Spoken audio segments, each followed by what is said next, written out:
Bayangkan, datang ke markas Sabilut Taubah, dapat ilmu, dapat ampunan dosa. Anaknya bisa sekolah, istrinya bisa nambah. Lu baru pisang goreng laku aja mau nambah lo. Ini garangan emang bener-bener nih Gus. Baru jual pisang goreng laku sehari udah mau nambah istrinya. Halal ya Gus ya. Apa yang saya curi? Bagaimana amaliyah beliau? Muter. Ceritanya seperti ini. Beberapa tahun yang lalu saya itu waktu tanggal 1 Agustus itu biasanya kan ada undangan di istana itu loh, tahlilan akbar atau apa. Lah kemudian saya itu ketemu kiai-kiai sepuh, saya minta izin ya Ustadz, kasih ilmu ini, garangan-garangan ini Ustadz, silahkanlah. Mohon maaf Ustadz, monggo ngapunten.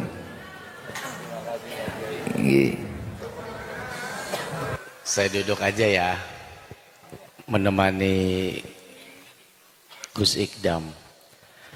Assalamualaikum warahmatullahi wabarakatuh. Jadi saya dan istri datang, pertama ingin silaturahim, kedua mau nyolong, mau nyuri. Nah, ini ada nyuri yang dibolehkan, ada nyuri yang justru bagus. Nyuri apa tuh? Nyuri duit, nyuri ilmu, nyuri akhlak, nyuri sifat. Bagaimana tadi saya diajak muter sama Gus Ikdam, disitulah saya curi. Beliau nggak ngasih, tapi saya curi. Halal ya Gus ya. Apa yang saya curi?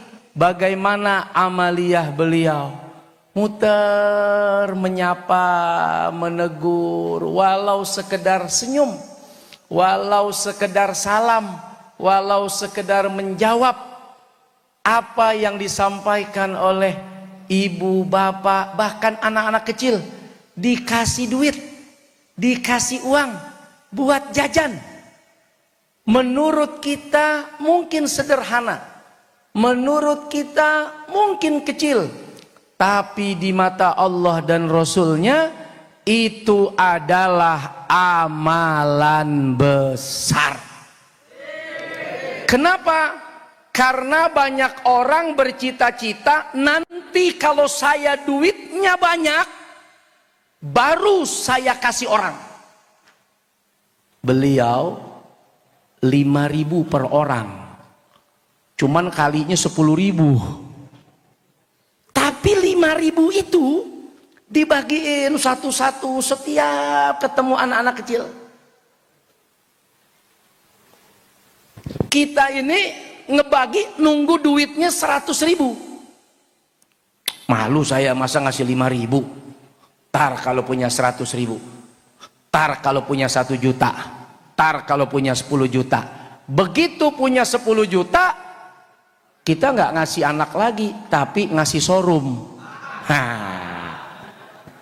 Niatnya nunggu besar baru beramal. Pada akhirnya banyak orang tertipu sampai mati. Jangankan yang besar, yang kecil saja tidak dia amalkan. Tapi beliau tadi Masya Allah 5.000, 5.000. Anak-anak kecil gembira, senang, idkhulus surur, menyenangkan hati orang. Itu yang mahal, dan itulah yang menjadi kafarat, penghapus. Bagaimana ada seorang ayah datang kepada Nabi ngadu kan tentang dosa-dosanya, ketika ditanya nggak mau nyebut, mungkin karena malu. Akhirnya pulang nih orang. Datang malaikat Jibril menginformasikan kepada Nabi, ternyata orang itu sudah diampuni oleh Allah. Apa kafaratnya? Menyenangkan anaknya. Anaknya di rumah dibawain makulat, makanan ringan, receh. Apa di sini makanan yang murah, Gus? Ada rambut nenek-nenek, tahu rambut nenek-nenek? Macam gulali. Kita malu bawanya. Masa buat anak cuma gulali? Masa buat anak cuma permen? Malu. Ternyata gulali yang murah, permen yang murah, mungkin anggur yang hanya sekedar 3 butir, jeruk yang hanya 1 buah itu, yang kita malu membawanya karena kita anggap remeh. Ternyata itu yang menghapus dosa-dosa kita di sisi Allah. Makanya tadi saya diajak keliling sama Gus Ikdam. Saya bilang, Gus, ya Allah, Gus modal enggak. Artinya beliau punya uang, tidak modalin pedagang, tidak.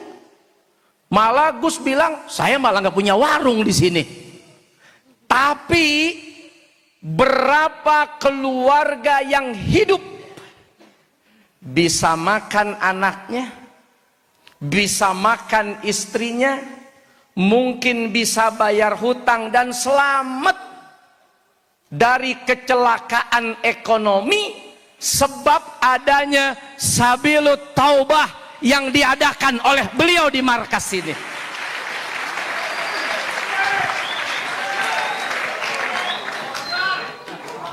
Bayangkan, saya pelan-pelan saya colong, saya bilang sama istri, ini rupanya amalannya Gus Ikdam.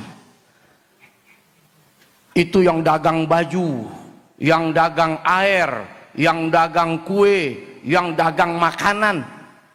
Beliau nggak modalin, beliau hanya modal waktu dan ilmu setiap Senin dan Kamis ya Gus. Berapa ribu orang yang ekonominya hidup, anaknya bisa sekolah, istrinya bisa nambah. Lu baru pisang goreng laku aja mau nambah lu. Ini garangan emang bener-bener nih Gus. Baru jual pisang goreng laku sehari udah mau nambah istrinya.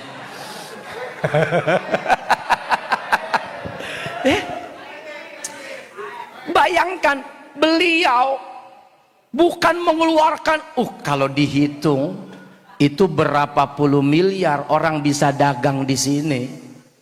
Beliau nggak ngeluarin uang puluhan miliar untuk modalin orang punya usaha, cukup modal waktu. Senin Kamis ribuan orang selamat ekonominya. Kelihatannya sepele. Kita berpikir, tar kalau ada uang baru kita bantu, tar kalau ada uang baru kita berikan, tar kalau ada uang baru kita kasih modal.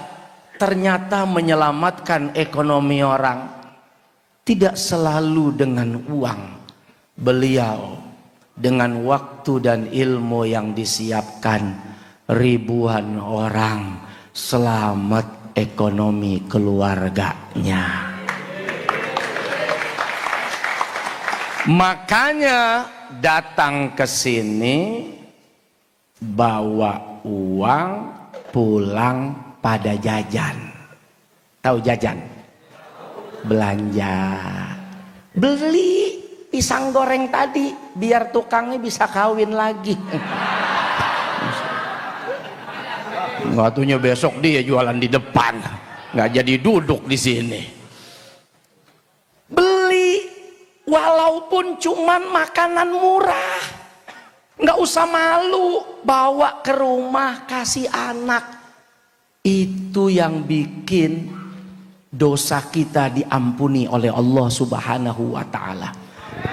Riwayat tadi itu menunjukkan orang ini mau cerita ke Nabi tentang dosanya, dia malu, nggak mau cerita. Itu menunjukkan bisa jadi dosa yang dilakukan begitu besar atau dosa yang dilakukan begitu memalukan sehingga dia tidak berani menyampaikan kepada Nabi. Tapi ternyata kabar datang dari Jibril, hanya dengan makanan ringan buat anaknya, dosa-dosa tadi diampuni oleh Allah. Makanya yang dagang di sini nggak ada yang dagang mobil, ya ada dagangnya dagang murah semua, dagang kain, dagang air, dagang permen, dagang minuman, makanan, biar kita pulang datang dapat ilmu, pulang bawa ampunan dosa. Coba dosa apa yang kita kerjain dari Senin ke Kamis? Dari Senin sampai Kamis banyak nggak dosa yang kita lakukan? Banyak. Kamis ke Senin lagi banyak nggak? Apalagi malam Minggu. Wow. Bayangkan datang ke markas Sabilut Taubah, dapat ilmu, dapat ampunan dosa. Itu aja ya, biar semangat. Insya Allah mudah-mudahan kita menjadi orang-orang mulia, dimuliakan. Dan yang terakhir, saya datang ke sini ingin mewujudkan doa saya. Kita kan suka doa tuh, tadi baca Fatihah, kan ada doa ya. Ihdinas siratal mustaqim, siratal ladzina an'amta alaihim. Siapa tuh? Orang-orang yang diberikan ilmu, para nabi, rasul, orang soleh, orang alim. Tempat ini punya jejak, punya athar yang luar biasa dari kakek beliau, dari ayah beliau, dari umi beliau sampai ke beliau. Maka kita selalu berdoa, berharap mendapatkan petunjuk jalan yang lurus. Maka semoga perjalanan bersama dengan beliau-beliau yang diberikan nikmat karunia oleh Allah dengan keilmuannya, kemuliaannya, semoga Allah Subhanahu wa Ta'ala juga memberikan itu kepada kita semua. Terima kasih dengan segala kekurangan saya di majelis yang mulia ini, di hadapan guru kita. Terlalu berani saya bicara sebetulnya di hadapan Gus Ikdam. Namun kalau sudah perintah dekingan pusat, udah nggak berani saya kalau pusat yang perintah. Dengan segala kekurangan, terima kasih dan mohon maaf. Wallahul muwaffiq ila aqwamit thoriq. Assalamualaikum warahmatullahi wabarakatuh.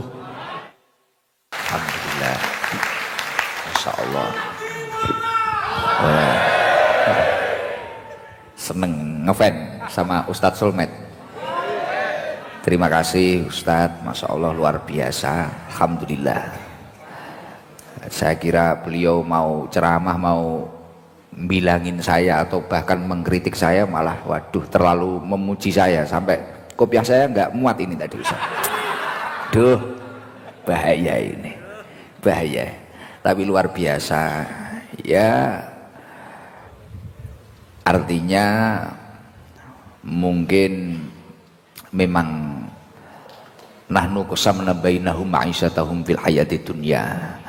Artinya Allah Subhanahu wa Ta'ala itu memberi jatah.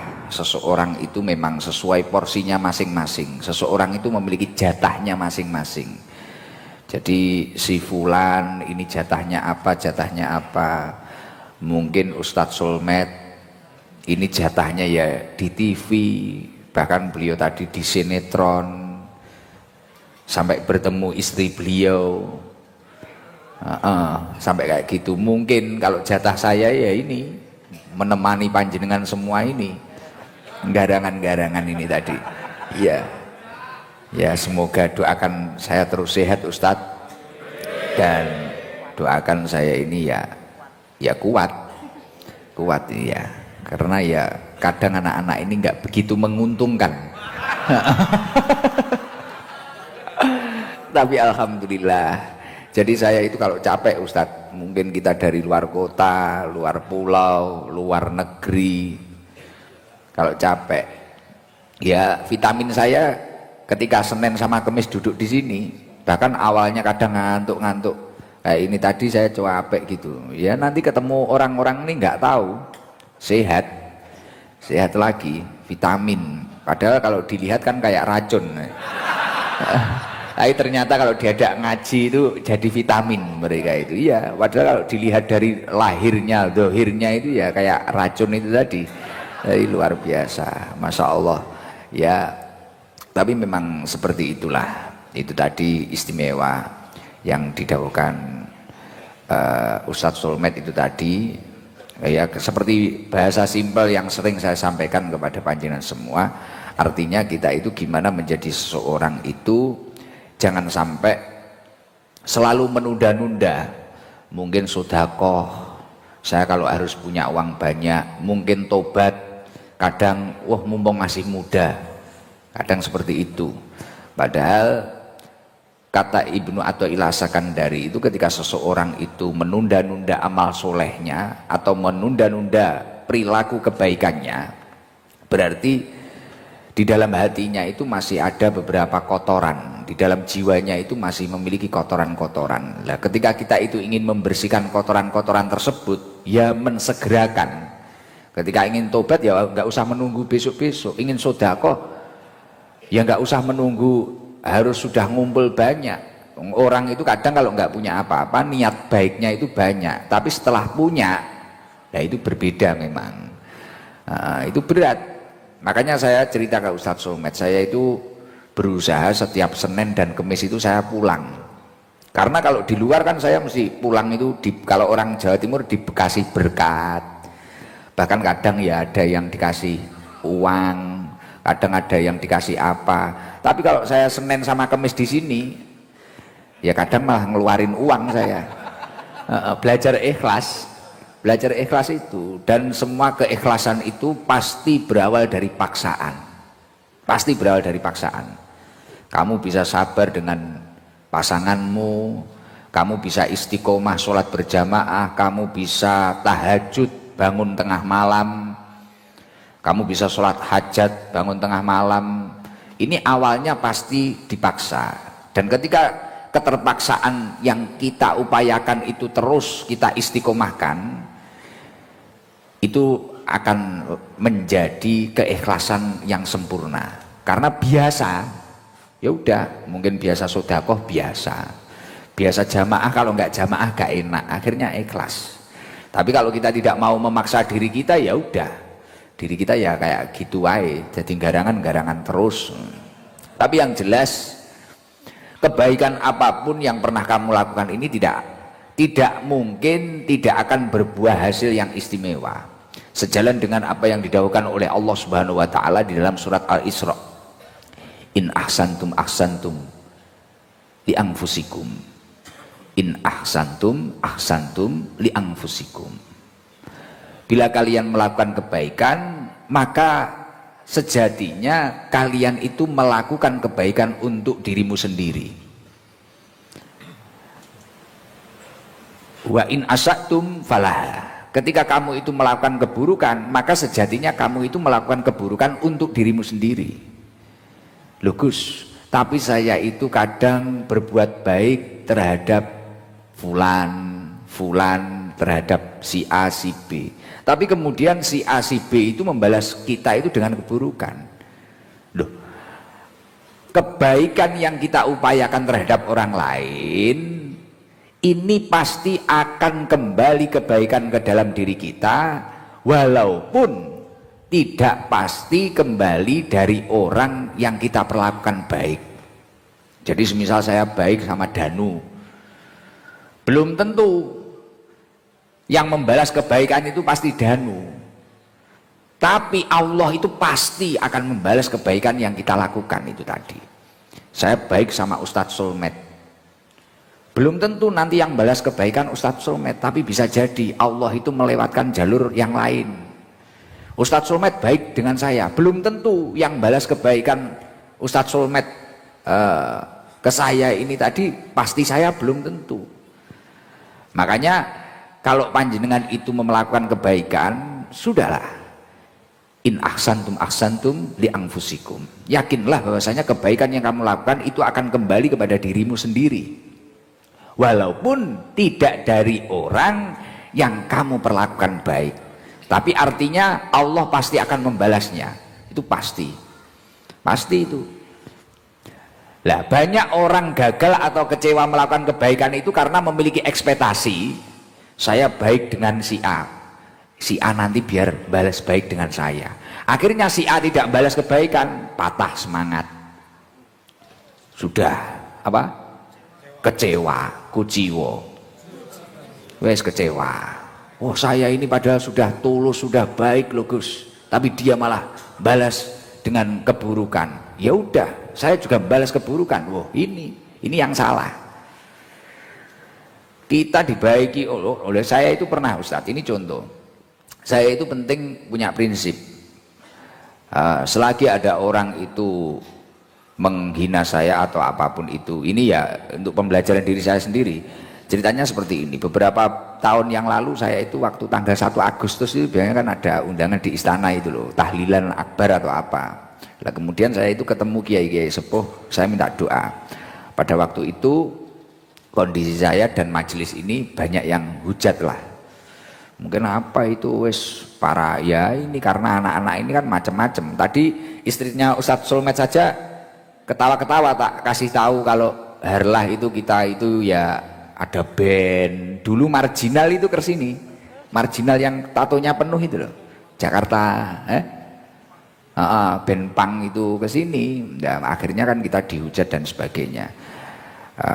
Kemudian saya ketemu kiai sepuh di istana itu bilang, Kiai doakan saya. Sudah Gus, nggak usah bingung, penting tujuannya takwa Allah, mengajak orang bertakwa kepada Allah dan mengajak diri kita bertakwa kepada Allah. Kemudian semua yang kita lakukan ini semata-mata mencari ridhonya Allah. Sudah, semuanya akan beres. Dan ternyata apa yang dikatakan kiai tersebut sejalan dengan apa yang didhawuhkan oleh Rasulullah Shallallahu Alaihi Wasallam. Man iltamisa ridho Allahi bisa khotin nas kafahumlahu mu'natan nas.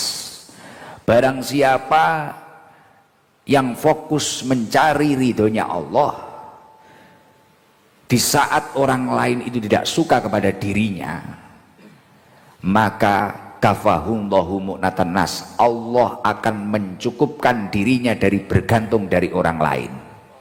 Hidupnya akan dicukupi oleh Allah. Bahasa elitnya apa?